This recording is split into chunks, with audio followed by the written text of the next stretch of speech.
একদম কোচি মেয়ে। কত? 10,000। কি 10 মিনিটে 10,000? এই তোমাকে কি করতে হবে ও সবকিছু বলে দিয়েছে? ঠিক আছে ঘরে এসো। টাকা? টাকা কাজের শেষে আমি ওর হাতে দিয়ে দেবো। এই চলে এসো, বসো। মাস্ক খোলো তো, মুখটা দেখি। জল খাবে? না। আরে ভয় নেই, আমি তোমার কিচ্ছু করবো না। ওই ছেলেটা তোমার কে হয়? ওটা আমার স্বামী। তোমার স্বামী তোমাকে দিয়ে এইসব নোংরামো করায়?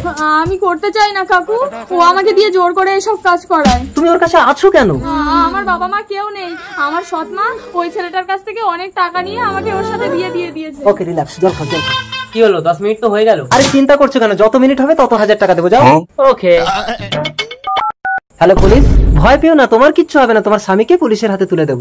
আমার সৎ মা আমাকে মেরে ফেলবে। আজ থেকে আমি তোমার বাবা, আর তোমার এই সৎ মাকে জব্দ করার দায়িত্ব আমার। হ্যালো শাশুড়ি মা। খোকা যাবে শ্বশুর বাড়ি, সঙ্গে যাবে কে? পুলিশ মামা, তাই তো এসে কলার ধরেছে। দাঁড়াও, এই কালমুখী তুই জামাইকে পুলিশের হাতে তুলে দিবি?